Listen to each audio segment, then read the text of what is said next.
Sosok Arif Fadilah warga yang pertama kali laporkan Sudrajat pedagang es gabus tuduh pakai spons.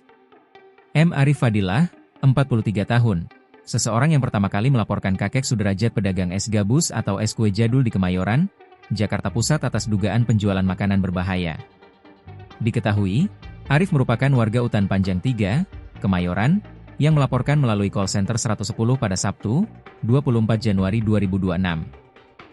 Dalam laporannya, Sudrajat disebut menjual es kue, es gabus, agar-agar, coklat meses, dan sisa kue yang diduga mengandung polyurethane foam, PU foam, atau bahan spons.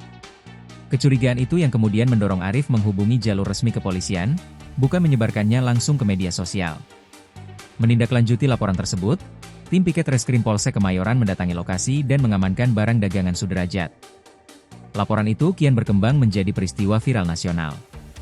Sudrajat dipermalukan di depan kamera hingga diminta untuk memakan dagangannya yang dianggap berbahaya untuk dikonsumsi dan barang jualannya diremas-remas. Imbas dari laporan M. Arif Fadilah tersebut, Sudrajat mengaku trauma setelah mendapat intimidasi dan mengaku dikeroyok atas tuduhan tersebut.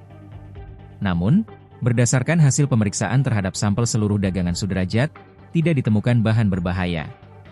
Dagangan Sudrajat, termasuk es kue, es gabus, agar-agar, dan coklat meses, dipastikan aman dan layak dikonsumsi. Tim Dokes telah melakukan pemeriksaan menyeluruh dan hasilnya jelas, produk tersebut layak dikonsumsi atau tidak mengandung zat berbahaya.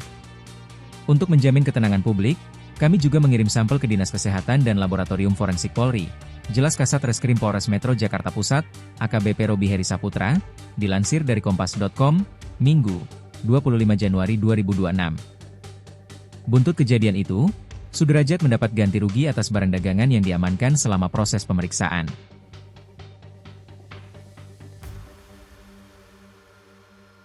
Download Tribun X sekarang, menghadirkan lokal menjadi Indonesia.